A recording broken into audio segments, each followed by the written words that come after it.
దేవునికి మహిమ ప్రభావములు మన ద్వారా ఆయనకే చెల్లుగాక.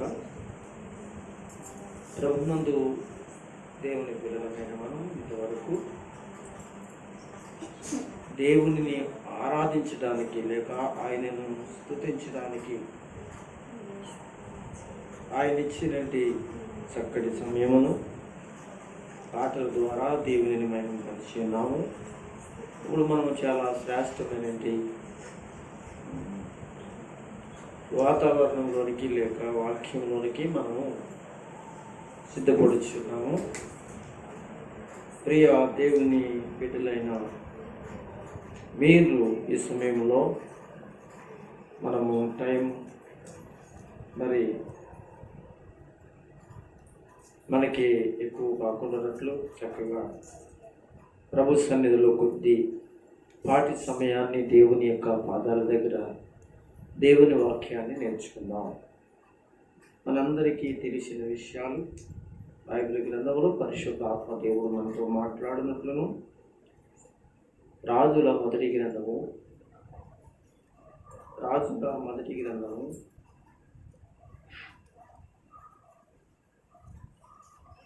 17వ అధ్యాయము,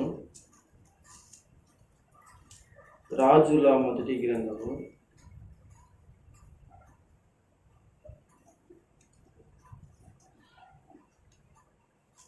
17వ అధ్యాయము 14 నుంచి 16 వచ్చిన వరకు కూడా మనం చదువుతున్నాం. భూమి మీద యెహోవా వర్షము కురిపించే వరకు ఆ తొట్టెలో ఉన్న పిండి తక్కువ కాదు, ఆ బుడ్డిలో నూనె అయిపోదని ఇశ్రాయేలీల దేవుడని యెహోవా సెలవిచ్చుచున్నాడు అని అంతటా ఆమె వెళ్ళి ఏలియా చెప్పిన మాట చొప్పున చేయగా అతడును ఆమెయు ఆమె ఇంటి వారును అనేక దినములు భోజనము చేయొచ్చు వచ్చేది. యెహోవా ఏలియా ద్వారా సెలవిచ్చిన ప్రకారము తొట్టిలో ఉన్న పిండే తక్కువ కాలేదు, బుడ్డిలో ఉన్న నూనె అయిపోలేదు. చదువుకున్న ఈ లేఖన వాక్యం చాలా పర్యాయాలు మనందరం ఎన్నో విషయాలు నేర్చుకున్నాం. అనేక పర్యాయాలు దేవుని సేవకులైన వారు ఈ విషయాలను చెప్పినప్పుడు మీరందరూ కూడా విన్నారు. అయితే ఇక్కడ రాయబడిన సందర్భం లేక రాయబడిన పరిస్థితిని మనం చూస్తే, ఆలోచన చేస్తే, దేవుడు మనకు నేర్పించేటువంటి విషయం ఏమిటి అనే సంగతిని మనం తెలుసుకోవాలి. తొట్టిలో ఉన్న పిండే, బుడ్డిలో ఉన్న నూనె దేవుని మాట విన్నట్లు ఇక్కడ మనం చూస్తాం. ప్రియమైన దేవుని బిడ్డలారా,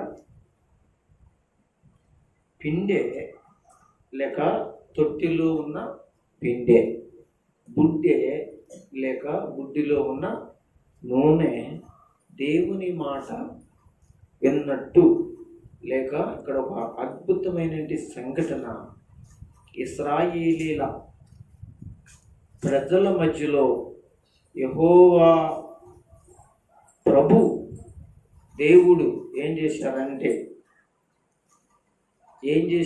అంటే గొప్ప కార్యము చేశారు.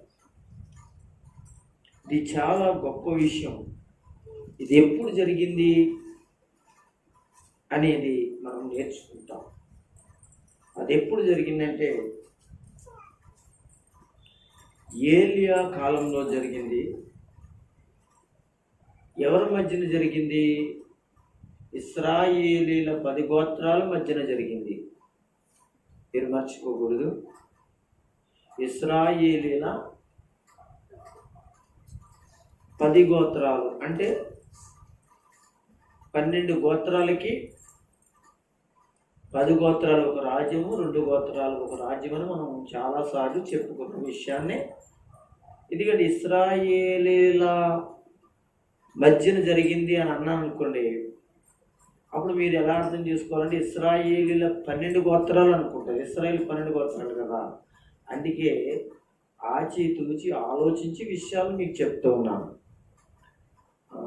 అంటే ఇశ్రాయేలీలు సౌలు అనే రాజు కాలంలో, దావీదు రాజు కాలంలో, సొలొమోను రాజు కాలంలో ఈ 12 గోత్రాలు ఇశ్రాయేలు కలిసి ఒక రాజ్యంగా ఉన్నారు. సొలొమోను కుమారుడైన రెహబాము కాలంలో కొద్ది రోజులు మాత్రమే 12 గోత్రాల వారు పరిపాలన చేశాడు. ఆ తర్వాత అది 2 రాజ్యాలుగా మారిపోయాయి. అందుకే ఈ విషయాన్ని మీకు ప్రస్తావించుతూ ఉన్నాను. బైబిల్ను మనం చాలా జాగ్రత్తగా మనము చదివేటప్పుడు, వినేటప్పుడు, లేకపోతే నేర్చుకునేటప్పుడు ఈ విషయాలను ఒకటి వెనకాల ఒకటి ఏం జరిగిందనేది మనం తెలుస్తుంది. ఇప్పుడు ఇశ్రాయేలీలు అనగా 12 గోత్రాల గురించి ఆలోచించక 10 గోత్రాల గురించి మనము ఆలోచన చేయాలి.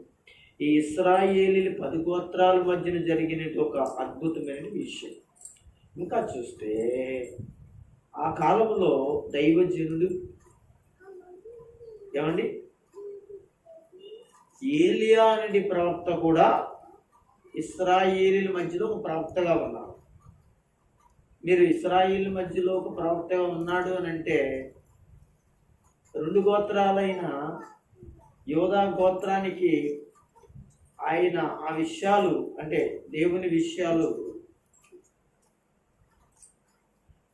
విషయాలు మనం జ్ఞాపకం చేసుకోవాలి.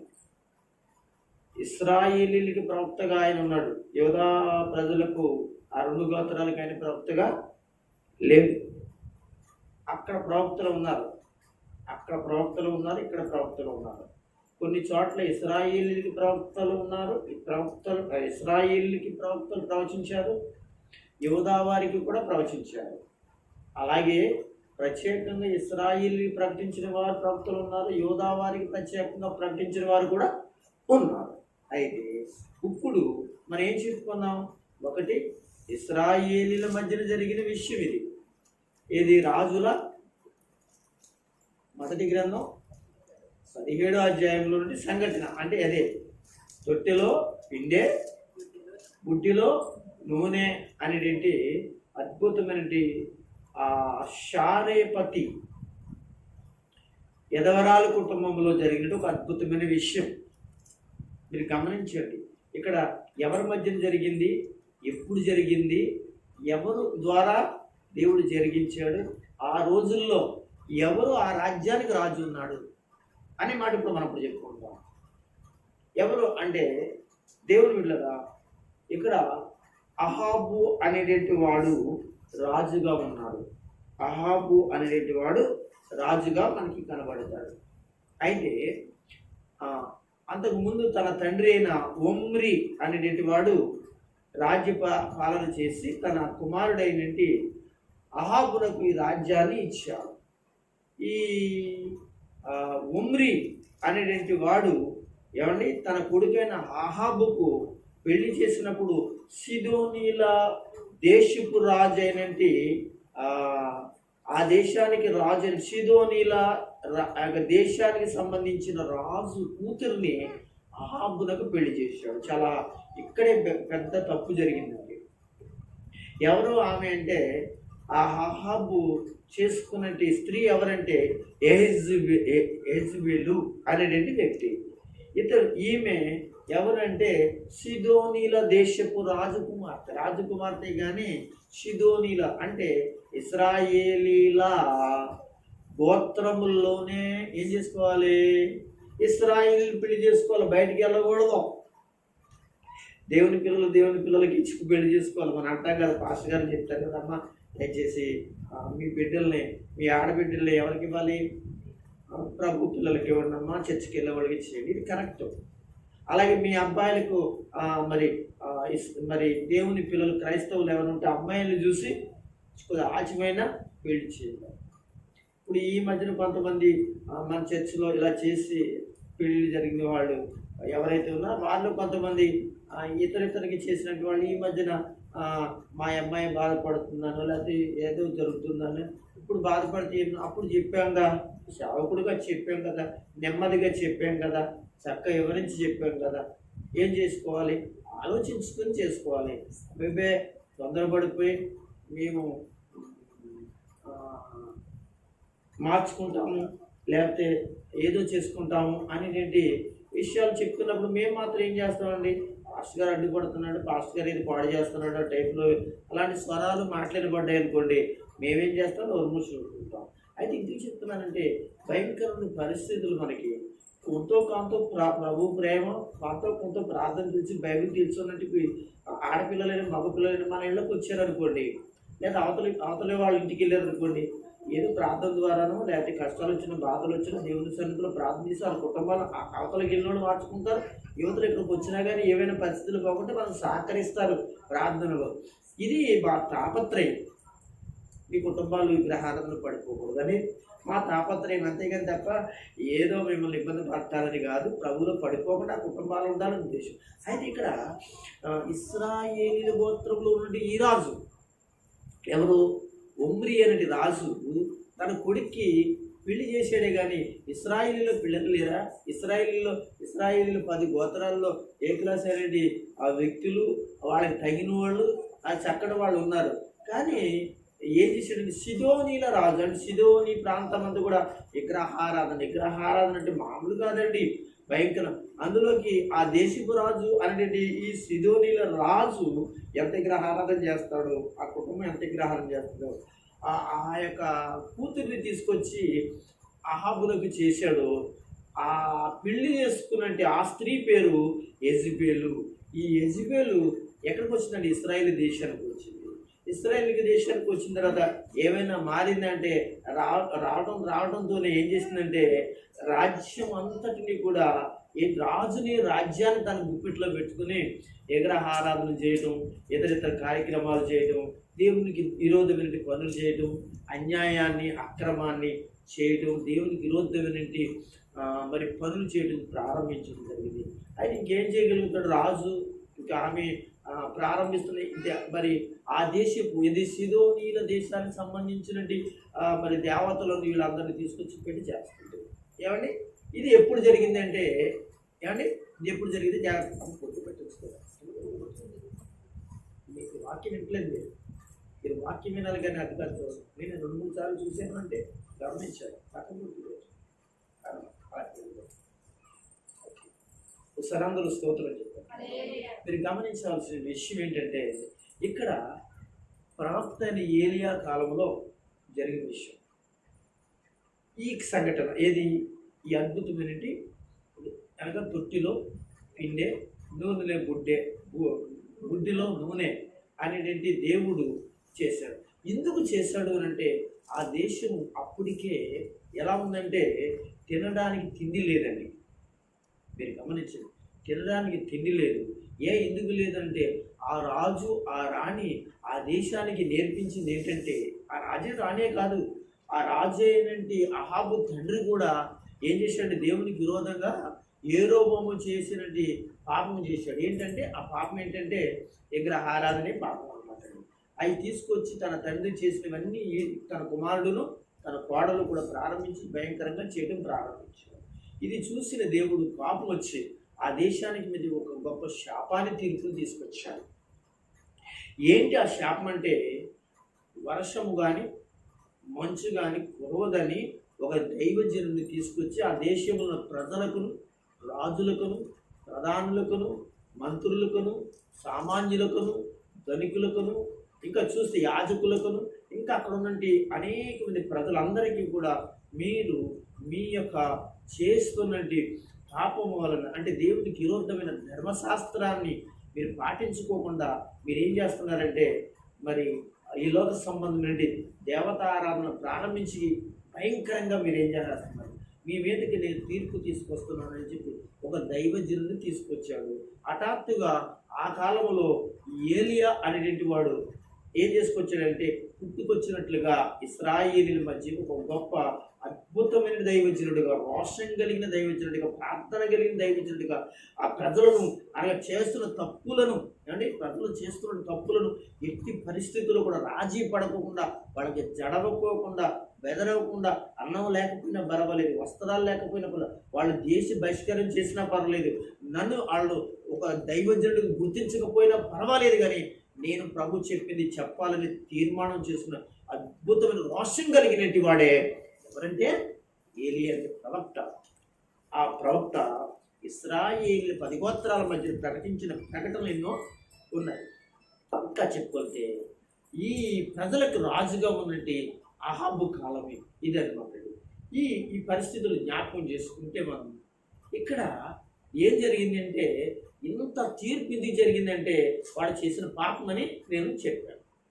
అంటే సుమారుగా బైబిల్లో మనము వాక్యాన్ని మనం చూస్తే 3.5 సంవత్సరాల వరకు కూడా ఆ దేశంలో వర్షం కానీ కురవకోకుండా ఉండడం వలన భయంకరమైన యాతన ప్రజలకు కలిగిందండి. పేద ప్రజలు, దిక్కులేని వాళ్ళు, మరి పశువులు చచ్చిపోతున్నారండి మంచినీళ్ళు లేక.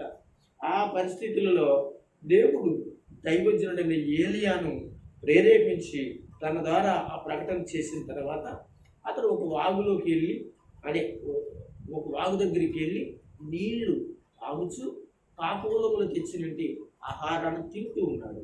ఇలాగా జరిగిన కొంతకాలానికి మరి అన్ని ప్రాంతాలలో వాగులన్నీ కూడా ఏమైపోయాయి అంటే, వాగులు అని ఎక్కడ ఉంటాయంటే పల్లపు ప్రాంతాలలో ఉంటాయి. ఎత్తైన స్థలంలో నుండి వర్షాలు గురించినట్టు వర్షాలన్నీ కూడా పల్లపు ప్రాంతాలను ప్రవేశిస్తూ అవి ఏం చేస్తుంటే వాగులుగా అంటే నీళ్లు వెళ్ళే ఒక దారులుగా ఉంటాయండి. అవి గుంతలుగాను పెద్ద పెద్ద వాగులుగా ఉంటాయి, అక్కడ నీళ్లు ఉంటాయి అన్నమాట. ఈ పరిస్థితులలో ఆ నీళ్లు ఉండి చోటకి వెళ్ళమని చెప్పి దేవుడు వాక్కు అతనికి వస్తే అక్కడికి వెళ్ళాడు. కొంతకాలానికి అన్ని ప్రాంతాలకు కూడా వాటర్ నీళ్లు లేకపోవడం వల్ల ఇక్కడ కూడా నీళ్ళు ఇంకిపోయాయి లేవు. ఆ పరిస్థితిలో ఉన్న ఏలియాను మరలా దేవుడు దర్శించి ఎక్కడికి వెళ్ళమన్నాడంటే షారేపతి అనేటువంటి ప్రాంతంలోకి వెళ్ళమన్నాడు. ఒకసారి వాక్యాన్ని మనం ధ్యానం చేసినప్పుడు ఇవన్నీ కూడా మీరు చదువుకోవచ్చు. ఎక్కడి నుంచి చదువుకుంటారంటే తర్వాత చదువుకోండి మీరు. 17వ అధ్యాయం రాజుల గ్రంథము 8వ వచనం నుంచి 24వ వచనం వరకు కూడా ఈ విషయాలన్నీ కూడా ప్రభు అయిన దేవుడు మాట్లాడడం జరిగింది.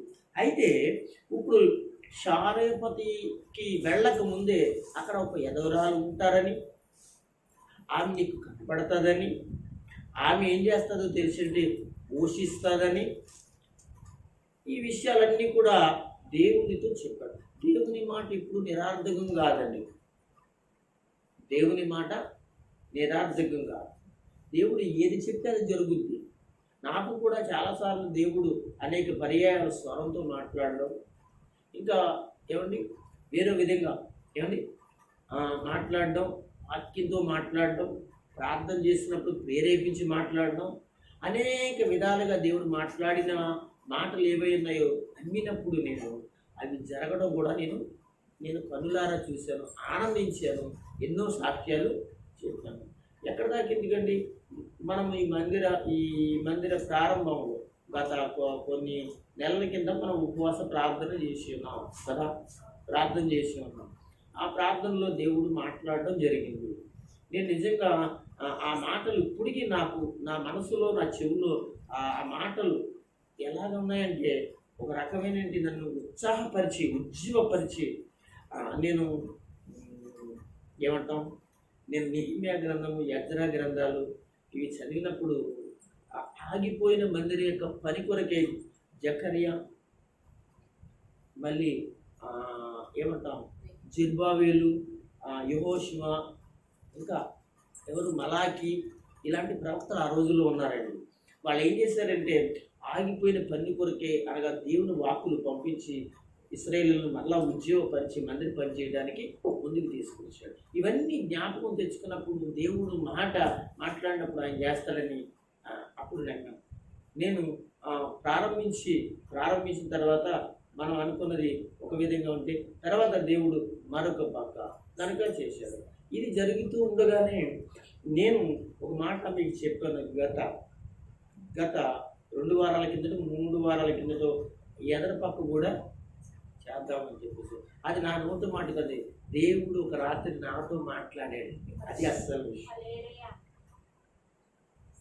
ఎందుకంటే ఇక్కడ సాక్షి చెప్తున్నానంటే ఎందుకు చెప్తున్నానంటే అది జరుగుతుంది అనేది ఒక నమ్మకం ఉంది.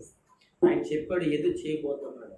అదేంటో తర్వాత ఒకవేళ చేస్తే ప్రభు చేస్తే కదా చేస్తాడంటే డౌట్ లేదు నాకు. ఏంటంటే ఏదో జరుగుతుంది కనుక మరి ప్రభు మరలా ఏం చెప్పించుకుంటాడో నాతోటి. ఎందుకు తెలిసి నమ్మి ఆయన మందిరంలో ఎందుకు చెప్తున్నానంటే 100 మంది ఉండక్కర్లేదు. దేవుని కార్యం చెప్పడానికి ఒక్కడున్నా చాలండి. ఆయన వింటాడు. ఇప్పుడు నేను చెప్పే ప్రతి మాట ఆయన ఏం చేస్తాడే, ఎంత నా మాట మీద ఇంత నమ్మకం పెట్టుకున్నాడు కనుక నేను చేయాలని వస్తాను. ఏమండి కనుక ఒక రాత్రి ప్రభు నాతో మాట్లాడు కనుక ఈ మందిరం సేమ్ ఇదే మందిరం పని జరుగుతుంది. ఇప్పుడు మనం అనుకున్న పని మన గత 2 నెలల నుంచి జరుగుతున్నట్టు పని జరుగుతున్నప్పుడు ఒక వ్యక్తి మరి నాతో మాట్లాడుతున్నాడు. ఏమండి ఒక వ్యక్తి నాతో మాట్లాడుతున్నాడు. అక్కడ పని జరుగుతుంది, ఎవరెవరో ఉన్నారు, నేనున్నా. నా దగ్గరికి వచ్చి నాతో ఏం మాట్లాడుతున్నాడంటే ఇలా చెప్తున్నాడు. ఏం చెప్తున్నాడంటే మరి ఉన్న పక్క అంటే అదే వెనకాల పక్క కూడా మరి చీరా లేకపోతే పక్కన చీరా అని అంటుంటే నేను అంటున్నాను చేసేసాను కదండి, ఇంకా అయిపోయింది, ఇంకా నేను చేయలేను అని అంటున్నాను. అది ఎక్కడ చేసేది చేయలేదు కదా, పని అవ్వలేదు కదా అని అన్నాడు. ఇదేంటి ఈయన చూడలేదా, వెనకాల చేసేది పక్కన చేసేది ఈ పక్కన మొత్తం అయిపోయింది కదా, చూడకుండా మాట్లాడుతున్నాడు ఏంటి అని నేను అంటూ ఉన్న విషయం నేను అనుకుంటున్నాను మనసులో. ఆయన అంటాడండి ఎక్కడైంది అవ్వలేదు కదా. లేదండి నేను అనుకున్నది అనగా ప్రార్థన చేసిన విధంగా లేకపోతే మేము ఆ పక్క ఇన్ని పక్కలేదు, అబ్బాయి ఎక్కడైంది అవ్వలేదు అన్నాడు. అంటే అవ్వలేదు అనే మాట చెప్తున్నప్పుడు నేను అయిపోయింది అని అంటాను. మరి అప్పుడు తర్వాత నాకు ఆలోచన వచ్చి ఇలా నాతో వాదిస్తున్నాడు అని నేను ఎదర పక్క నేను అంటలా, ఇంకా ఆ తలంప నాకు రావట్లే, నీకు దాన్ని మర్చిపోయా కనుక అయిపోయింది కదండి, ఇంకా నా వల్ల కాదండి, ఇంకా నేను చేయలేనండి అనే మాట అంటున్నాను. అందుకే కదా నేను వచ్చాను చేయడానికి అని అన్నాను. దేవునికి స్తోత్రం. అందుకే కదా నేను వచ్చాను అని అంటాడు. ఏంటి ఇలాగా మాట్లాడుతున్నాడు అని అన్నాను.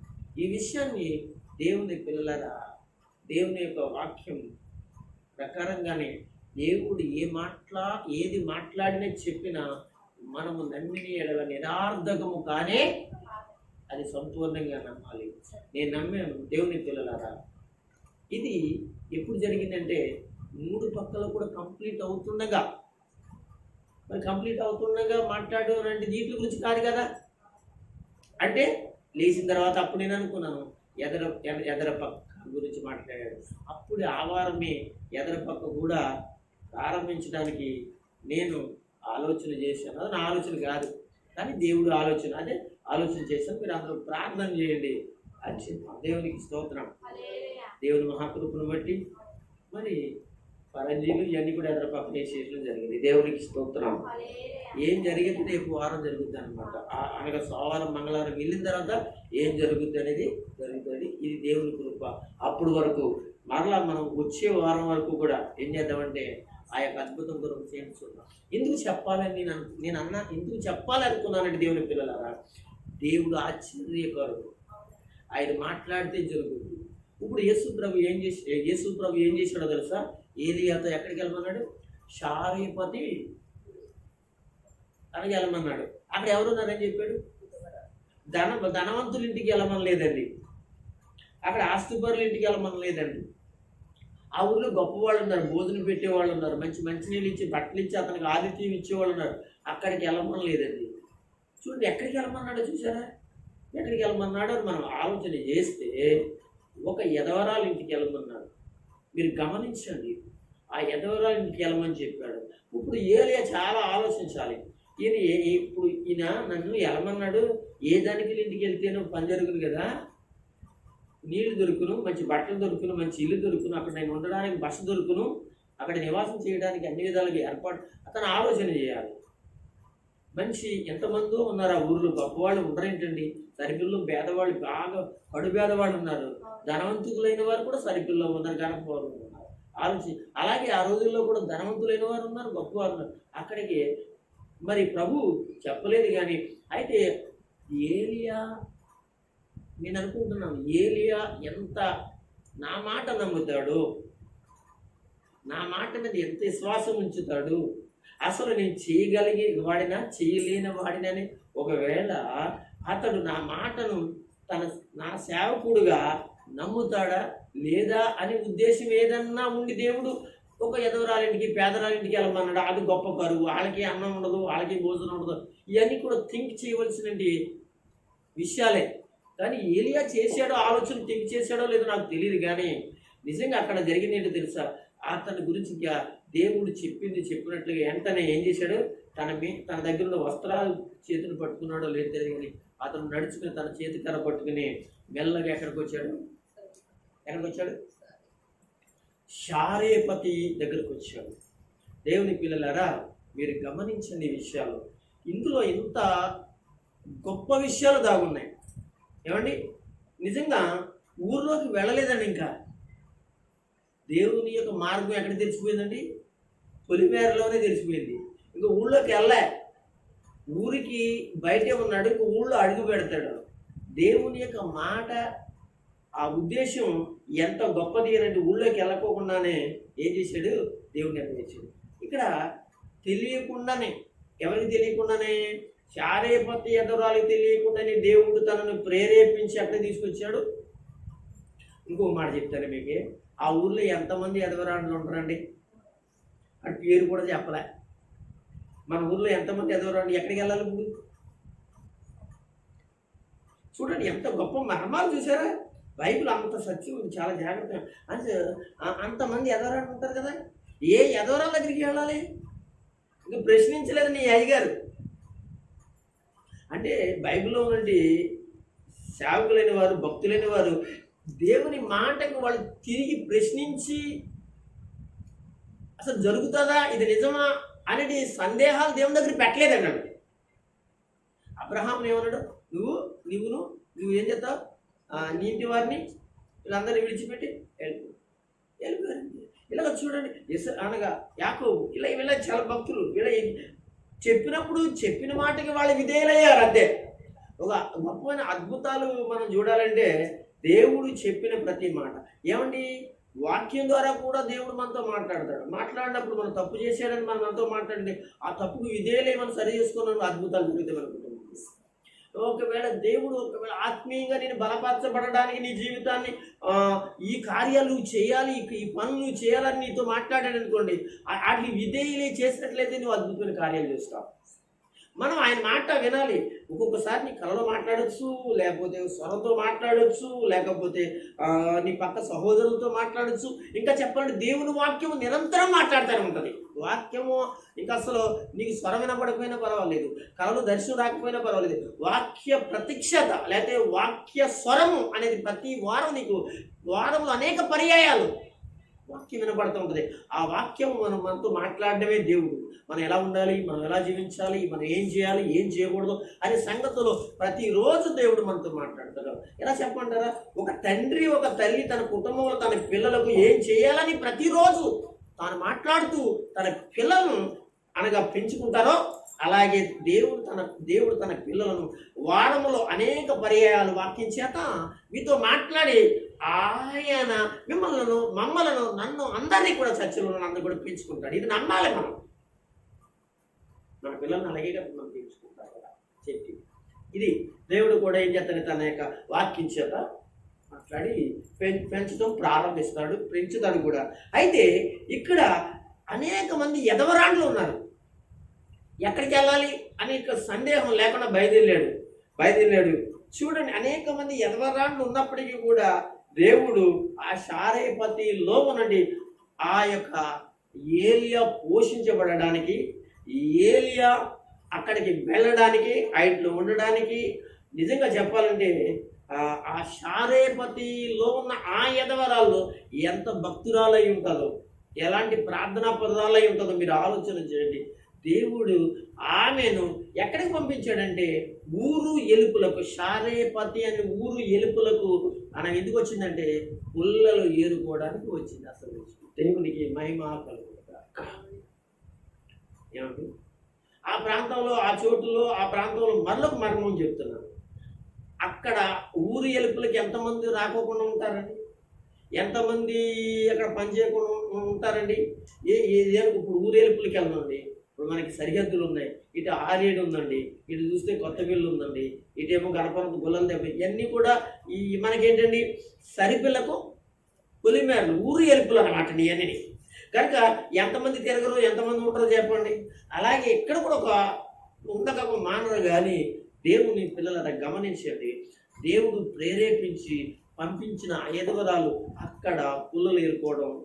ఏలియా అనేటువంటి ఆ ఊరు దగ్గరికి వచ్చిన తర్వాత ఊళ్ళో ప్రవేశించగానే దేవుడు ఎవరిని చూపించాడు అని అంటే ఆ ఎదవరాలు చూపించగా ఆమెని పిలవడానికి దేవుని యొక్క మాట తన నోట పెట్టి ఆమెని పిలిస్తే అంటున్నాడు, అమ్మా నేను చాలా దూరం నుంచి వచ్చాను అన్నట్లుగా నాకు కొంచెం మంచి నీళ్ళు ఇస్తారా అని అడుగుతున్నట్లుగా చూస్తాం.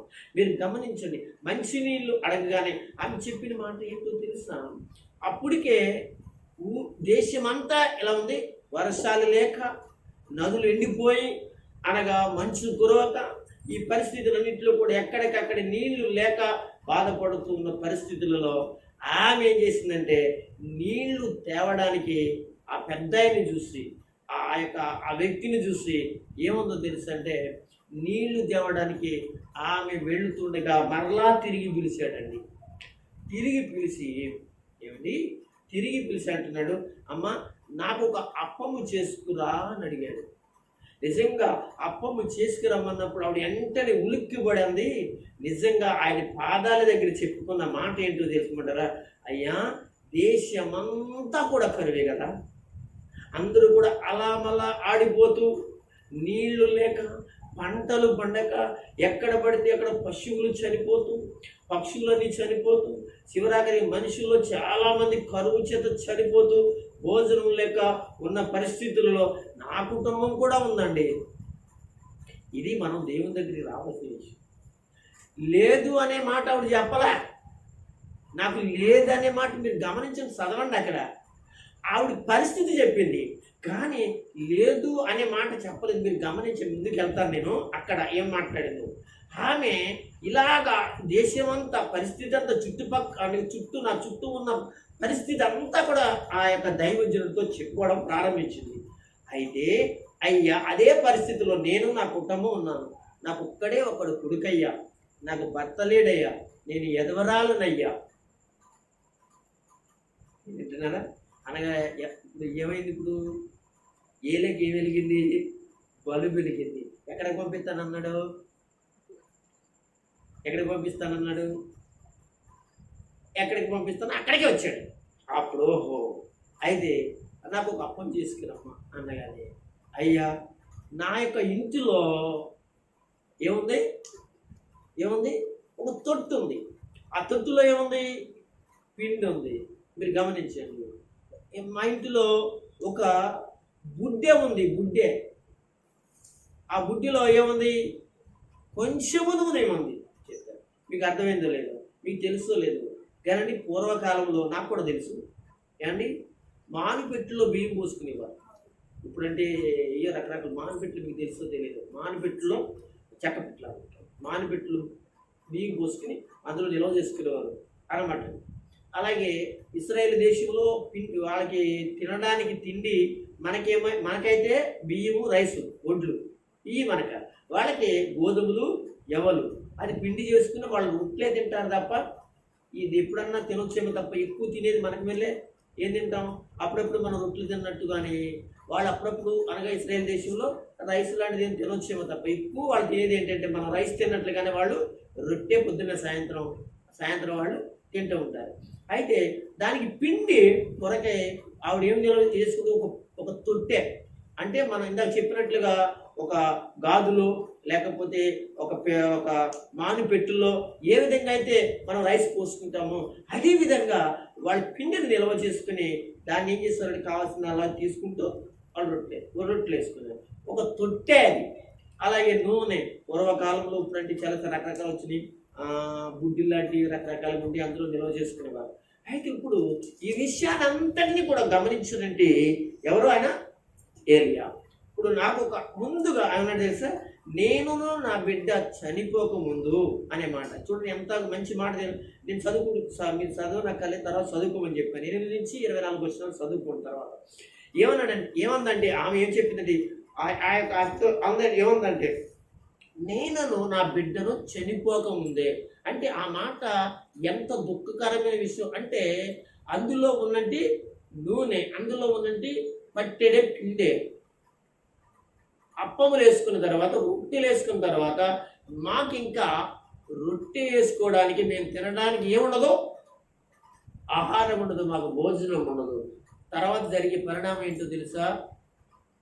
అయ్యా మేము చచ్చిపోతామయ్యా అనే విషయాన్ని తెలియజేసి, ప్రియమైన దేవుని పిల్లలరా, ఆ పరిస్థితిలో, అలాంటి పరిస్థితిలో దేవుడు ఆశ్చర్యకరమైన గొప్ప కార్యం ఆ ఎడవరాల విషయంలో దేవుడు చేశాడు. అయితే ఏం జరిగిందో తెలుసా? ఆమె ఇతను చెప్పినట్లుగా ఏమని వేయడానికి చెప్పింది, కానీ తీసుకురాను అనే మాట మాత్రం రాలేదు. నాకు నా బిడ్డకి వేసుకోవడం అనగా వేసుకుని తిని చనిపోతాం, ఇంకా మా దగ్గర ఉండదు. అయితే మొదటిగా నాకు ఇప్పుడు వేసుకురామ్మా, తర్వాత ఏదైనా ఉంటే వేసుకుని మీరు తింటారో చచ్చిపోతారో తర్వాత సంగతి అన్నట్లుగా ముందు నాకు తీసుకురమ్మన్నప్పుడుగా ఆవిడ వెనకం చేయలేదు. కానీ తన బిడ్డ చచ్చిపోతాడేమో, నా ఇంట్లో నా బిడ్డలు కరువులో ఉంటారేమో, నా భర్త కరువులో, నా ఇంట్లో ఇంకెవరైనా ఉంటే వాళ్ళు ఎవరైనా కరువులో ఉంటారేమో, నేను కరువుతో చచ్చిపోతానేమో అనే ఆలోచన లేకుండా వెళ్ళిపోయిందండి. ఇంట్లోకి వెళ్ళిపోయింది. వెళ్ళిపోగా తొందరగా ఆ యొక్క పొయ్యి ఇచ్చిందండి, శుభ్రంగా పేణం తెచ్చిందండి, ఆ యొక్క ఉన్న పిండిని కలిపిందండి. కలిపిన తర్వాత ఏం చేసిందో తెలుసా? మొట్టమొదటిగా ఆ నూనె పోసి ఆ యొక్క పేణం మీద కాల్చినట్టు రొట్టె మొట్టమొదటిగా ఎవరైనా తీసుకొచ్చింది? దైవ సేవకుడు దేవుని ఎదుటికి తీసుకొచ్చింది. అద్భుతమైన విషయం అండి దేవుని. నేను ఈ విషయాన్ని చదివినప్పుడు దేవునికి మనము చేస్తే మన జీవితం, మన పిల్లలు, మన భార్య, మన కుటుంబం, నేను ఎవరైనా కానీ ఎందుకు దేవుడు అలా ఉంచుతాడు అనేది గొప్పగా నేర్చుకున్న పాఠం ఇందులో నాకు ఎన్నో విషయాలు నేర్పించాడు దేవుడు. ఎనకి సార్లు దేవుని పిల్లలు చాలాసార్లు మన ఇంటి వాళ్ళు వారు ఎవరైనా కావచ్చు, ఒకసారి దేవుని విషయంలో వెనక్కలాగినట్టు వారుగా ఉంటారు. ఎందుకు తెలుసు? సాతానుడు నిన్ను ఆశీర్వాదకరంగా నీకు ఇచ్చేది, దేవుడు నీకు ఇచ్చేదాన్ని ఇవ్వకుండా చేయడానికే ఇలా వెనకలాగుతూ ఉంటాడు. ఏదో బలహీనత చూపిస్తూ ఉంటాడు. అదే చేయడానికి ఏదో బలహీనత చూపిస్తూ ఉంటాడు, ఇవ్వకుండా మనసులో బలహీనత పెట్టి వెనకలాగుతూ ఉంటాడు. అయితే ఇక్కడ ఆమెకి కూడా ఇలాంటి పరిస్థితులు ఎదుర్కొనే ఉంటుంది. తన బిడ్డో లేకపోతే ఇక్కడ ఉన్నవాళ్ళు ఒక అప్పం కూడా పట్టుకెళ్ళిస్తే పరిస్థితి ఏంటి? అది తింటే కనీసం ఒక ఆందోళన బతుకుతాం కదా అనే టైప్లో ఏం చేశారంటే ఆమె ఏం చేసింది? తీసుకొచ్చిన తర్వాత దైవజనుడు చేతిలో పెట్టిన తర్వాత అప్పుడు దేవుడు ఆశీర్వదించడం ప్రారంభించాడు. ముందే ఆశీర్వదించలేదండి. మీరు చదువుకోండి, గమనించండి. ఆమె ఏం చెప్పింది మనం గమనించాలి. ఏం చెప్పాడు గమనించండి. అప్పుడు దేవుడు చెప్పిన మాట, ఏలియా మాట కాదు కానీ దేవుడు చెప్పిన మాట ప్రకారం ఆమె ఏం చేసింది? అది చేసి ఏం చేసిందంటే దేవుని ఎదుటికి తీసుకొచ్చింది ఆమె. మనం ఎప్పుడు కూడా దేవునికి ఇచ్చింది ఏదైనా కావచ్చండి, అది మనం దేవుని దగ్గర తెచ్చిన దేవునికి ఇచ్చింది దేవుని ఎదుటికి తీసుకొచ్చిందండి. మనమే అనగా దైవజనుడి ఎదుటికి తీసుకొచ్చింది కాదు, దేవుని ఎదుటికి తీసుకొచ్చాము అనే ఆలోచనతో దేవుని ఎదుటికి మనం తెచ్చింది. అది చిన్నదైనా పెద్దదైనా అది ఏదైనా కానీ తీసుకొచ్చింది దేవుని ఎదుటికి తీసుకొచ్చామనే సంగతి మనం మర్చిపోకుండానట్లుగా అది దేవుని ఎదుటికి తెచ్చామనే సంగతి ఆలోచనే మనకు ఉండాలి తప్ప దైవజనుడికి, దైవ సేవకురాలకి తీసుకొచ్చామనేది ఆలోచన మనకు రాకూడదు. అప్పుడే మనం దీవించబడతాం, అప్పుడే మనం ఉన్నతమైన కృపలో వర్ధిల్లుతాం. ఇలాంటి విషయాలు చాలా మందికి అనేక సంవత్సరాల నుంచి వచ్చినప్పటికీ కూడా తెలియని పరిస్థితుల్లో ఇప్పటికీ ఉండేటువంటి వారిగా ఉన్నారు. ఎవరికి పాస్టర్ గారికి తెస్తున్నాం, పాస్టర్ గారికి ఇస్తున్నాం, అదే ఇలాగే పాస్టర్ ఇంటి వారికి చేస్తున్నాం, ఇలాంటివన్నీ మర్చిపోయి ఒకవేళ అవును దైవచరిత్రకి చేస్తున్నావేమో నీకు కాదంటలే, కానీ నువ్వు మర్చిపోవాలి. ఎవరిని పెట్టుకోవాలి ఎదుట? బైబిల్లో మీకు తెలుసో లేదో, సమూయేలు ఏలియాకి కదా, సమూయేలు ఏలీకి, ఏలియా కదండి, ఏలియా కాదు, ఏం చేశాడంటే దేవుణ్ణి ఎదుట ఎవరికి చేశాడంటే, చేసింది ఎవరికి?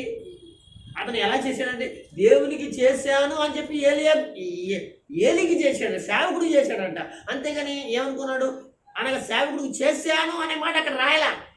చేసింది సేవకుడికి, అక్కడ చేసింది ఆ కుటుంబానికి చేశాడు. కానీ అక్కడ దేవుడు రాసిన మాట ఏంటి తెలుసా? సమూయేలు ఏం చేశాడు అంటే తన హృదయంలో, తన జీవితంలో ఏం చేశాడు చెప్పుకోలేదు, కానీ అతను చేసింది ఎవరికంటే దేవునికి చేశాను అనేది మాత్రం తన హృదయంలో ఉంది. తన హృదయంలో ఉన్న మాటే దేవుడు ఏం చేశాడు అక్కడ రాయించి పెట్టాడు. మన మనసులో ఏమనుకుంటాము అదే దేవుడు మన జీవితాలలో మనకు చూపిస్తాడు, మాట్లాడు. కనుక ఇప్పుడు ఈమె ఏం చేసిందంటే తీసుకొచ్చి దైవ సేవకుడు అనబడిన ఏలియా ఎదుట ఏం చేసిందండి పెట్టగానే అప్పుడు ప్రార్థన ప్రారంభించాడు. అప్పుడు ప్రభు సన్నిధిలో అడుగుతున్నాడు. ఏమని ఇప్పుడు చదువుదామా? 14-16 ఇప్పుడు చదవండి. వాక్యం చదువుకున్నాం కదా. ఎవరు మాట్లాడుతున్నారు ఈ మాట? ఎవరు వచ్చారు? అదే దైవ జనుడి దగ్గరికి ఎవరు వచ్చారు చెప్పండి? దేవుడు వచ్చాడు, దేవుని అభిషేకం వచ్చింది, ఆత్మ వచ్చింది, పరిశుద్ధాత్మ వచ్చాడు. పరలోకముడు దేవుని స్వరం ఎవరికి కనపడుతుందంటే ఏలియా అనే దైవజనుడికి కనపడుతుంది. అప్పుడు ఆమెతో అంటున్నాడు, త్యాగాన్ని ఏమన్నాడు తెలుసా? కావాలంటే మీరు అనగా 15వ వచనంలో ఆవిడ ఏం చేస్తుందో చూద్దాం. 13వ వచనంలో అప్పుడు ఏలియా 13వ వచనం. అప్పుడు ఏలియా ఆమెతో ఇట్లా, నేను భయపడవద్దు, పోయి నువ్వు చెప్పినట్లు చేయుము. అయితే అందులో నాకు ఒక చిన్న అప్పం మొదట చేసి మొదట చూసారా? మొదటి స్థానం ఎవరికి ఇవ్వమంటున్నాడండి? నీ కుటుంబంలో మొదటి స్థానం ఇవ్వాలండి. నీ చుట్టాలకు కాదు, నీ పట్టాలకు కాదు, ఎవరు ఊళ్ళో వాళ్ళకి కాదు, రాజకీయ నాయకులు కాదు, ఎవరో నీకు తెలిసిన గొప్పవాళ్ళు ఎంతో మంది కనపడుతుంది. వాళ్ళకి మొదటి స్థానం దైవ సేవకుడికి ఇవ్వాలి. చూడండి, మొదటి చేసినంటి నాదుగో తీసుకురమ్ము, తర్వాత నీకు నీ బిడ్డకును అప్పములు చేసుకుని. చూడండి, తర్వాత మీ గురించి ఆలోచిస్తారు కానీ ముందుగా ఎవరిని చూడండి ఎంత బాధ్యత పెట్టాడండి. అనగా దైవ జనుడు అనబడినంటి వారి నిమిత్తం సంఘానికి ఎంత భారం పెట్టాడో తెలిసి ఈ రోజున కొంతమంది మాత్రమే దైవజనుడి విషయంలో పాస్టర్ గారు ఎలా ఉన్నారు, పాస్టర్ గారు ఎలా ఉన్నారు, వారి పిల్లలు ఎలా ఉన్నారు, వారి ఆరోగ్యాలుగా ఉన్నారా, వారి పరిస్థితులు ఎలా ఉన్నాయి, వారికి మరి దేవుని కొరకు వచ్చిన వాటిలో వాళ్ళు చాలామంది నిజాయితీగా దేవుని కొరకు ఖర్చు పెడుతున్నారు. తర్వాత నెక్స్ట్ వారి జీవితంలో ఏం జరుగుతుంది అలాంటి పరిస్థితులు ఆలోచించేవారు, లేక వారి పరిస్థితులు ఎలా ఉన్నాయి, తిన్నారా ఉన్నారా, ఇలాంటి పరిస్థితులన్నీ కూడా ఏమండి కొంతమంది మాత్రం ఆలోచిస్తారు. అంటే అందరూ కాదని నేను అంటలేదు, కానీ కొంతమందికి ఉంటుందండి, ఆత్మ ప్రేరణ ఉంటుందండి అన్నమాట. అవసరమైతే వాళ్ళు ఏమైనా మరి చేయడానికి అనగా ప్రేరేపణ కలిగి ఏం చేస్తారో తెలిసేట్టే చేస్తూ ఉంటుంటారు. మరి కొంతమందికి వినపడినా కానీ పరిస్థితులు దైవజనుడి కనపడినా కానీ ఎలా మూసుకుంటారంటే కళ్ళు మూసుకుంటారు, చెవులు మూసుకుంటారు, చేతులు ముడుచుకుని ఉంటారు. కనుక దేవుని పిల్లలు అయితే నేను ఏమంటానంటే కనుక అలా ఉండకోకుండా చేస్తే ఎవరికి చేస్తున్నాం? దేవుడికి చేస్తున్నాం అనే విషయాన్ని దేవుడు చూసి నీకు మరొక చక్కటి మార్గం ఇస్తాడు. రోజులన్నీ అందరికీ ఒక లేక ఉండవు కదా. అయితే పరిస్థితులు మనం బాగులేనప్పుడు దేవుడు ద్వారాలు తెరవాలంటే మొదటిగా మనం ఏం చేసుకోవాలి? సమకూర్చుకోవాలి. ఎక్కడ సమకూర్చుకోవాలి? దేవుడి దగ్గర సమకూర్చుకోవాలి కదా. అప్పుడు సమకూర్చుకున్నప్పుడు మనకి మరి ఇరుక్కులో మనకేం కలుగుతుంది?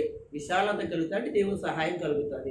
ఆ పరిస్థితుల్లో మన అద్భుతంగా దేవుడు ఏం చేస్తాడు? పలానా టైంలో పలానా పరిస్థితిలో కనుక పలానగా విధంగా నువ్వు చేసింది చూసి దేవుడు అద్భుతం చేస్తాడు. హెచ్చించాలని దైవ సేవకుడు ఏదైనా ప్రార్థన పెట్టుకున్నా ఇలాగా దైవజనుడు వీటికి వచ్చిన అన్ని విషయాల్లో కూడా మనకు హెచ్చించి చేయవలసిన ఆశీర్వాదకరమైన పనులు ఎవరంటే సంఘం చేయాలి. ఇప్పుడు ఈమె ఇలాగ చేసి ఏం చేస్తుందంటే ఏం చేస్తుంది, తర్వాత నీకు నీ బిడ్డకును అప్పములు చేసుకోమని ఇప్పుడు దేవుని వాక్కు మాట్లాడుతుంది. ఈవిడ తెచ్చేసిందండి, వెళ్ళిపోయిందండి. చెప్పగానే పరిగెత్తుకుంటూ వెళ్ళిందండి, సంతోషంతో వెళ్ళిందండి, బాధతో వెళ్ళలేదు.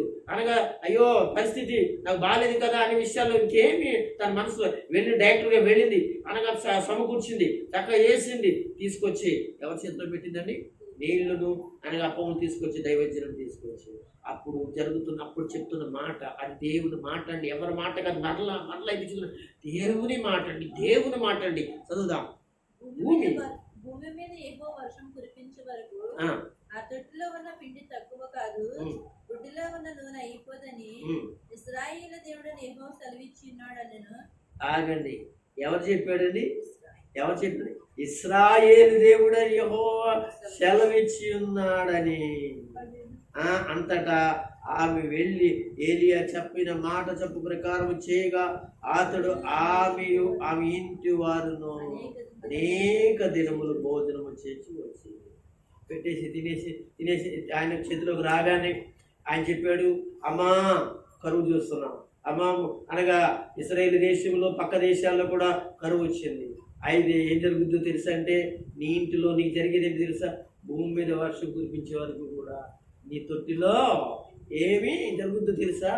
ఉబుగుతున్నా పిండే, ఉబుగుతున్నా యొక్క నూనె. నీకు కరువు కాదు, నువ్వు తింటావు, నీ పిల్లలు తింటారు, నీ ఇంటి వారికి వచ్చి ఎవరైతే వస్తారో వాళ్ళందరికీ కూడా సమృద్ధి అనేది ఆహారాన్ని పొందుతావు అని చెప్పినట్లుగా ఏంటి తెలిసిన అక్కడ ఈ మాట చెప్పి అంతటా ఆమె వెళ్ళి ఏలియా చెప్పిన మాట చొప్పున చేయగా అతడు ఆమె ఇంటి వారిని అనేక దినములు భోజనం చేశాడు. ఆమె వెళ్ళిపోయిన తర్వాత చూడండి ఆ ఇంట్లో జరుగుతూ అద్భుతం. ఏమండి, చేయి పెడుతుంటే ఏమొస్తుంది? పిండి వస్తుంది. నూనె పోస్తుంటే నూనె వస్తుంది. ఇలాగా ఎప్పుడు వరకు అని చెప్పాడు దేవుడు? వర్షము కురిసి వరకు. అంటే దేవుని వాక్యములో ఎక్కడ? యాకోబు భక్తుడైనంటి, కొత్త నిబంధనలో యాకోబు భక్తుడైనంటి చెప్పిన మాట ఒక్కసారి జ్ఞాపకం చేసుకుందామే. ఏలియా గురించి, ఇశ్రాయేలు గురించి, వర్షాన్ని గురించి, ఆ యొక్క వర్షం కురిపించు ఆఫ్ చేసిన దాని గురించి తిరిగి వాళ్ళు ఎన్ని సంవత్సరాలకి వర్షం వచ్చిందో తాను తిరిగి మాట్లాడుతున్న మాటని మనం చదువుతాం. ఎక్కడ? యాకోబు రాసిన పత్రిక 5వ అధ్యాయము. ఏలియా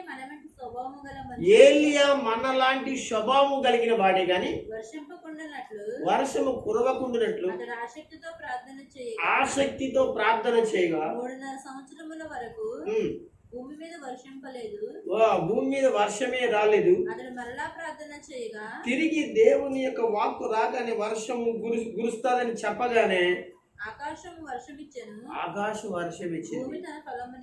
చాలండి, మీరు విన్నారు కదా. అంటే ఎన్ని సంవత్సరాలు? 3.5 సంవత్సరం. 3 సంవత్సరాల ఏంటండి 6 నెలలు అనగా చూడండి, కుటుంబంలో ఎటువంటి ఇబ్బంది లేకుండా. ఎటువంటి ఆడికే కాదండి, ఏలియా కూడా ఇబ్బంది లేదు.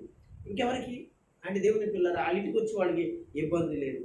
ఏం జరిగింది అంటే మనము చదువుకున్న వాక్య భాగాన్ని మనం గమనించినట్లయితే ఇక్కడ అంటున్నాడు. ఇంకా కొంచెం కిందకి వెళ్ళిపోదామా? ఎన్ని వస్తుందని చదివారు? 15 దాకా వచ్చారా? 16 కూడా చదువుకున్నారా? ఒకసారి 16 కూడా చదువుకున్నామే. తొట్టిలో ఉన్న పిండి తక్కువ లేదు, గుడ్డిలో ఉన్న నూనె అయిపోలేదు. అటు తర్వాత చాలా సరిపోతుంది వద్దమ్మా. ఇక్కడ ఒక మాట మనం చదువుకుందామే. ఆమె ఇంటి వారును అనేక దినములు. ఆమె ఇంటి వారును అనేక దినం. మీరు మర్చిపోకండి. అతడును ఆమెయు. వినరా? అతడును అంటే ఎవరు? అతడు ఏలియా. నెక్స్ట్ ఇంకెవరు? ఆమె. ఇంకెవరు? ఆమె ఇంటి వారు. మీరు గమనించారా? అంటే నేను చెప్పినట్టుగా దైవజనుడు పోషించబడుతున్నాడు, ఆమె పోషించబడుతుంది. ఇంకెవరు? ఆమె ఇంటి వారు. అంటే ఆమె ఇంటి వారికి ఇంకెవరు ఉన్నారు? అక్కడ పేర్లు రాయలేదు, కానీ ఆ ఇంటిలో ఇంకెవరైనా ఉండొచ్చు. వాళ్ళందరూ కూడా పోషించబడు, ఎవరికి తక్కువ కాలేదండి. ప్రియమైన దేవుని పిల్లరా, ఇక్కడ చెప్పి అనేక దినములు భోజనము చేయించు వచ్చింది. మీరు విన్నారా? అనేక దినాలంటే యాకోబు దగ్గరికి వెళ్తే అనేక దినాల గురించి మాట్లాడుతున్నాడు. 3.5 సంవత్సరాలు. ఓకేనండి, వారు అనేక దినములు భోజనము చేయొచ్చు వచ్చిరి. యెహోవా ఏలియా ద్వారా చెప్పిన ప్రకారము తొట్టెలో ఉన్న పిండి తక్కువ కాలేదండి, గుడ్డిలో ఉన్న నూనె అయిపోలేదండి. దేవుడు చూడండి, దేవుడు ఏం మాట్లాడాడో తెలుసా? తొట్టిలో ఉన్న పిండి అని తొట్టిని ఆశీర్వదించాడు, పిండిని ఆశీర్వదించాడు. ఇంకేం చేశాడు? గుడ్డెని ఆశీర్వదించి గుడ్డెలో ఉన్న నూనెని ఏం చేశాడు? ఆశీర్వదించాడు. అంటే దేవుడు ఎవరితో మాట్లాడాడు అంటే తొట్టిలో ఉన్న పిండితో మాట్లాడాడు, గుడ్డిలో ఉన్న నూనెతో మాట్లాడు. దేవుని మాట విన్నాయి. చూసారా? ఒక పిండి పదార్థం, ఒక నూనె పదార్థం దేవుని మాట వినడానికి దేవుడు ఆయన చెప్పేది ఏదైనా చేయగలడు. ఒక విషయాన్ని ఇశ్రాయేలీల రాజుల చరిత్రలో ఒక సంఘటన జరిగింది. అది ఎవరంటే ఇస్రాయేల్ రాజులు కాదండి, యూదా రాజుల యొక్క పరిపాలనలో ఆసాబు కుమారుడని యెహోషాపాతు అనేటువంటి వాడు ఒకడు ఉన్నాడండి. ఇది 2 గోత్రాలకు సంబంధించినటువంటి రాజ్య పరిపాలనలో ఆశా అనేవాడు. ఈ ఆశా మంచి రాజు, భక్తి కలిగిన వాడు, దేవుడు అంటే భయం కలిగిన. అతని కుమారుడు యెహోషాపాతు. ఈ యెహోషాపాతు పరిపాలనలో ఒక యుద్ధం జరిగిందండి, ఒక యుద్ధం వచ్చిందండి. ఆ యుద్ధం జరిగినప్పుడు ఒక దైవజనుడు వచ్చి చెప్పాడండి, ఏమని? ఆ యుద్ధంలో వచ్చినటువంటి ప్రజలు కానీ, ఆ దేశాలు కానీ, ఆ యొక్క ప్రజలు కానీ, ఆ సైన్యం కానీ, ఆ రాజులు కానీ వస్తున్న వారిని చూసి నువ్వు భయపడక ధైర్యంగా ఉండు, భయపడొద్దు, జాగ్రత్తగా ఉండు, నా మాట నమ్ము, నేను ఏం చేస్తానంటే కార్యం చేస్తాను అని చెప్పాడండి. దేవుని పిల్లలారా, ఆ మాటలు మనం ఒకసారి వాక్య ప్రకారంగా ఒక్కసారి మనం చదువుకుంటే అక్కడ దేవుని మాటలు ఎంత విలువైనవి, ఎంత అద్భుతమైనయో మీకు అర్థమవుతుందండి.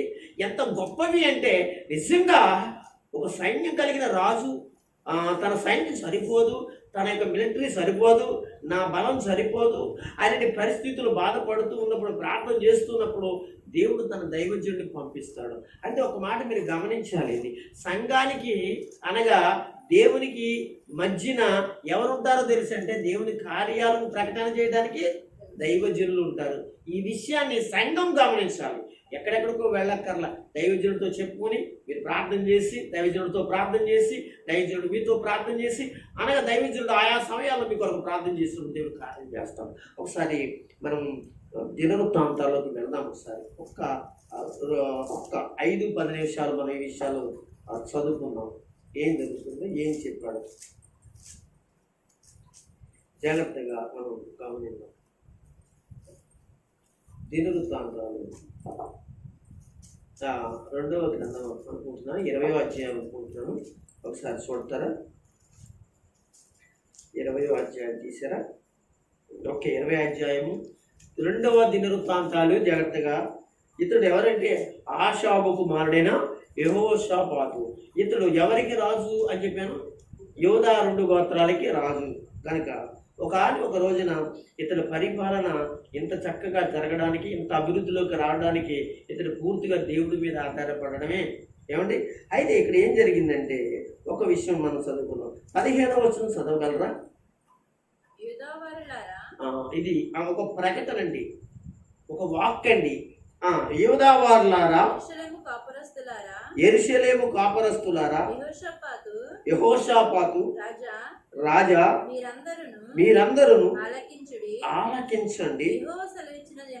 ఇదిగో దేవుడు చెప్పినదేమనగా, ఏ గొప్ప సైన్యము అంటే చుట్టుపక్కల ఉన్నటువంటి రాజులు, సైన్యాలు, వాళ్ళందరూ కూడా గొప్ప సైన్యమే అని ఎదుట. మీరు భయపడకుడి, జడియకుడి. ఏమంటే ఈ యుద్ధము మీదు కాదు, వింటున్నారా? చూడండి, దేవుడు తన పట్ల నమ్మకం కలిగిన వారు, విశ్వాసము కలిగిన వారిని, ప్రార్థించే వారి పట్ల దేవుడు అద్భుతం చేస్తాడు. మనకి ఇక్కడ యెహోషాపాతు అనేవాడు కనబడుతున్నాడు. ఇక్కడ యోధావారులారా, యెరూషలేము కాపురస్తులారా. ఎవరు యోధావారన్నా యెరూషలేము వారన్నా ఒకళ్ళే అని చెప్తూ యెహోషాపాతు అంటే ఆ ప్రజలకు యెహోషాపాతు రాజు. మీరు మర్చిపోదు. మీరందరూ ఆలకించండి. ఇప్పుడు ఎవరు చెప్తున్నారు ఈ మాట, ఎవరు మాట్లాడుతున్నారు ఈ మాట అంటే 14 వచనం చదువు. అప్పుడు మతన్యాకు పుట్టిన యెహీయేలు కుమారుడైన బెనయాకు జననమైన ఎవరంటే జకర్యా కుమారుడకు ఆసాపు సంతతవాడును లేవీయునకు యెహజీయేలు. ఎవరండి ఇతను? ఇక్కడికి వాక్కు తీసుకొచ్చిన వాడు, ప్రవచించేవాడు, దేవుని మాట తీసుకొచ్చినాడు. ఎవరండి? ఎవరతను? ఎవరండి? ఆసాపు సంతతి వాడు. అంటే ఆసాపు సంతతి వాడు అంటే మీరు గమనించాలి.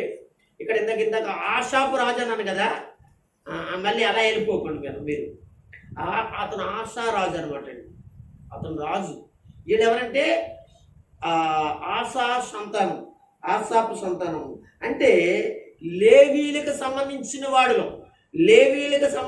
వాడులో ఒక్కడనమాట అండి ఇతను. ఆ ఆసాపు సంతానం. జకర్యా కుమారుడును ఆసాపు సంతతి వాడును. అంటే జకర్యా అనేవాడు ఎవరు సంతతి వాడు? ఆసాపు సంతతి వాడు. ఈ ఆసాపు ఎవరు? లేవీయుడు. కనుక లేవీయుడు అంటే లేవి గోత్రములో ఉన్న వాళ్ళు అనగా వాళ్ళ వంశాలు, వాళ్ళ గోత్రాలు ఉంటాయి కదండి. ఈ విషయాలన్నీ చెప్పుకుంటూ ఎవరంటే మళ్ళా చదువు. ఎవరంటే ఆసాపు సంతతి వాడును.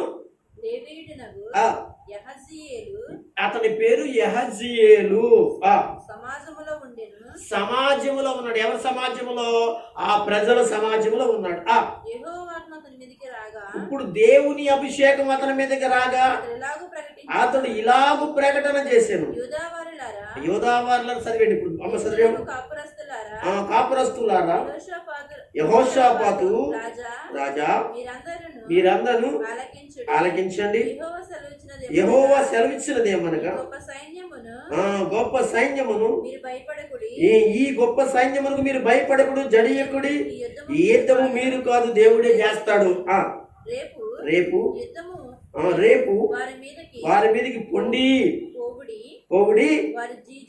వారు జీజు అను ఎప్పుడు మార్గములకు వచ్చేదరు. అంటే వాళ్ళు ఎలా వస్తారు, ఎక్కడ అది కూడా చెప్పేస్తాడు, ప్లాన్ చెప్పేస్తాడు దేవుడు. చూసారా, దేవుడు అద్భుతంగా. ఆ తర్వాత మీరు ఎరావేరు అరణ్యమా ముందరనున్న వాగు దగ్గరకు వారిని కనుగొంటారు. అక్కడికి రాగానే వాళ్ళు మీకు కనిపిస్తారు. ఈ యుద్ధములో మీరు మాట్లాడవలసిన నిమిత్తము లేదు. ఇక్కడ ఒకసారి ఆగుదాం. ఏమన్నాడు ఈ వచనంలో? ఈ యుద్ధములో మీరు మాట్లాడవలసిన నిమిత్తములు అంటే ఏంటి? ఎలా వెళ్దాం?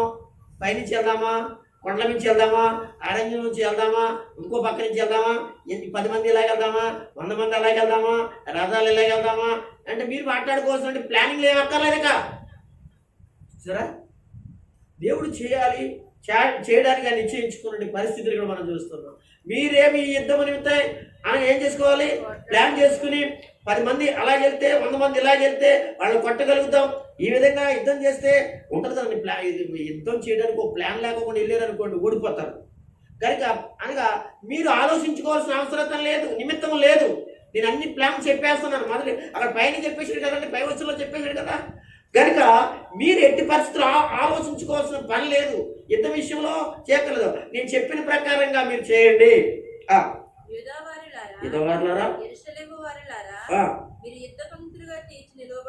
అంటే మీరు ఏమక్కర్లేదు. ఎప్పుడు మామూలుగా ఏం చేస్తారంటే ఆయన యుద్ధానికి యుద్ధం చేస్తున్న వాళ్ళు ఏం చేస్తారు, ఒకళ్ళ పక్కన ఒకళ్ళు మీరు ఏం చేసి నుంచోండి అంతే. మీరు నుంచోండి అంతే. ముందు ఎవడు పెట్టాలి, వెనకాల ఎవడు పెట్టాలి, పక్కన ఎవడు పెట్టాలి, ఏది ఎక్కడ పెట్టాలి అనేది ఏమక్కర్లేదు. మీరు భక్తులు తీరినట్టు నుంచోండి అంతే.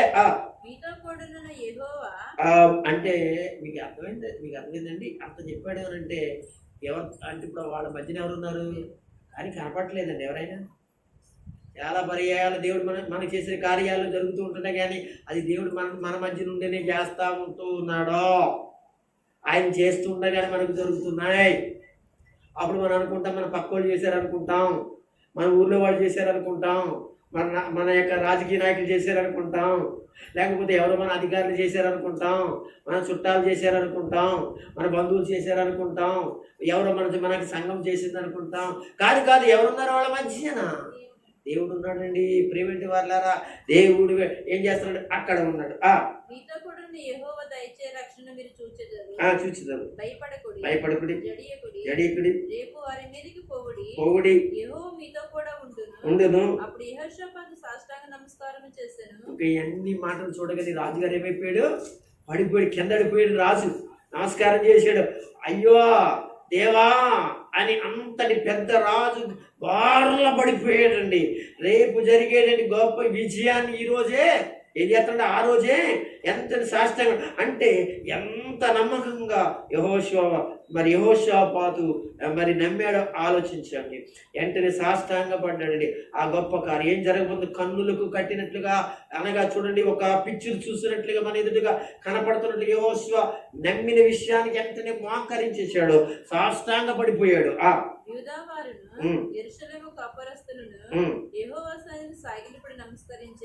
ఏంటండి ఇక్కడ రాజు ఒక్కడే కదండి, మొత్తం పట్నం అంతా కూడా దేశం అంతా కూడా ఏమైపోయింది, అక్కడికి వచ్చిన వారు అందరూ ఏమైపోయారండి, అందరూ కూడా ఏమైపోయారు, పడిపోయారు, ఒక్క బోర్లా పడిపోయారు. చూసారా, దేవుని అద్భుతమైనటువంటి కార్యము జరుగుతుందని నమ్మినండి వారు. చూడండి వాళ్ళు ఎంత నమ్మకంగా పడిపోయారో చూసారా, వాళ్ళ యొక్క ఎంత విశ్వాసం చూడండి. అంత గొప్ప విశ్వాసము అంతమంది ప్రజల్లో ఉంటే ఏమండి, అక్కడికి వచ్చిన సైన్యం కానీ రాజులు కానీ అక్కడికి వచ్చిన ఎవరైతే ఉన్నారో నిలబడతారంటండి. అంతమంది సాష్టాంగ పడిపోయారు, అంతమంది ప్రార్థనలు పాల్గొన్నారు, అంతమంది దుర్లేస్తున్నారు దేవుని దగ్గర అండి. చూడండి, కాతీ సంతతి వారు, కోరాహి సంతతి వారు, లేవీయులు నిలబడి గొప్ప శబ్దముతో ఇశ్రాయేలు దేవుడని యెహోవాను స్తుతించిరి. చూడండి, దేశం అంతా కూడా ఏమైపోయిందండి, ఇశ్రాయేలు ప్రజలు క్షమించండి, అలాగా యోధా ప్రజలు, యెరూషలేము కాపురస్తులు అందరూ అని ఏమైపోయారంటే మొత్తం రాజు సహా కింద పక్కబార్లు పడిపోతే దేవుని సేవకులైన వారు ఏం చేస్తున్నారో తెలుసా, ఆర్భాటముతో నిలబడి ప్రభువా అని ఆరాధన చేస్తున్నారు.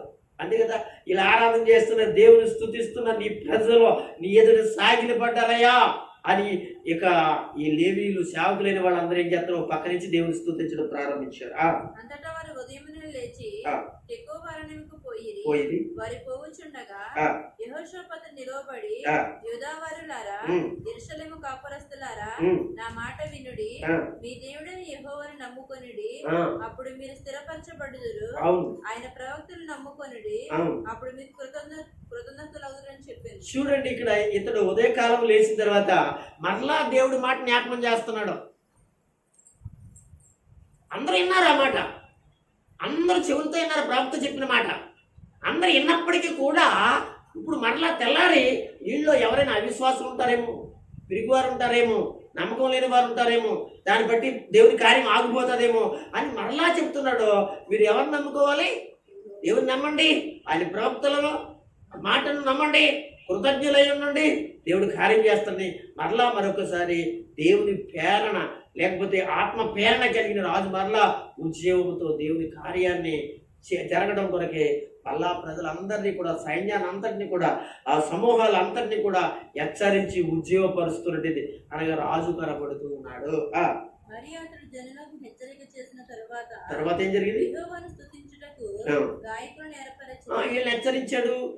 సేవకులను, యాజకులను, లేవీయులను, వీళ్ళందరూ దేవుని సేవకులు కనుక వీళ్ళందరినీ ఉన్నాడు, మీరు ఆరాధన ప్రారంభించండి, పాటలు పాడండి, స్తుతించండి, మీరందరూ కూడా పరిశుద్ధ వస్త్రాలు అలంకరణ చేసుకోండి, మీ పద్ధతి ప్రకారంగా దేవుని ఆరాధించడానికి పరిశుద్ధులుగా మీరు ఏం చేస్తారంటే ఉండండి. ఎందుకంటే దేవుడు మన మధ్యకి వస్తాడట, మన మధ్య నిలబడతాడంట.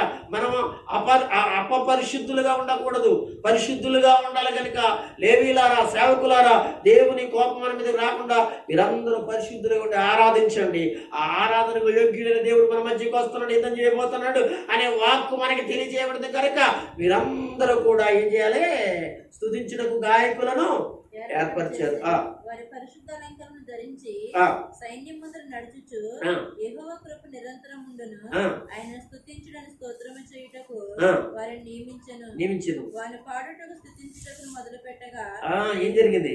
యెహోవా యూదా వారి మీదకి వచ్చి యెహోవా వారి మీదకి వచ్చిన యోధా వారి మీదకి వచ్చిన ఆ 2 గోత్రాల మీదకి వచ్చిన కొంతమంది ఉన్నారండి. వాళ్ళెవరు? అమోరీయులను, మోయాబీలను, శేయూరు వన్యం మీద మాటిగాండ్రులను పెట్టిన గనుక వారి హతులైరి. అమోనీయులను, మోయాబీలను బొత్తిగా చంపి నిర్మూలము చేయవలని పొంచియుండి వారి మీద పడిరి. వారి శేయూరు కాపురస్తులను కడముట్టించిన తర్వాత తమలో ఒకరినొకరు చంపుకొని మొదలు పెట్టిరి. చాలండి. ఇక్కడ జరిగిన విషయం తెలుసా? వీడు పాడుకుంటూ సైన్యం ముందు అనగా వీళ్ళందరూ వెళుతుంటే అనగా యుద్ధం చేసే అవసరత లేకుండానే వచ్చిన వారు ఎవరైతే ఉన్నారో అమోరీలు కానీ, మోయాబీలు కానీ, మంది ఉన్నవారు, ఇలాగా ఎంతమంది అయితే ఎవరి మీద రావాలనుకున్నారు? దేవుని ప్రజలుగా, యూదా మీదుగా.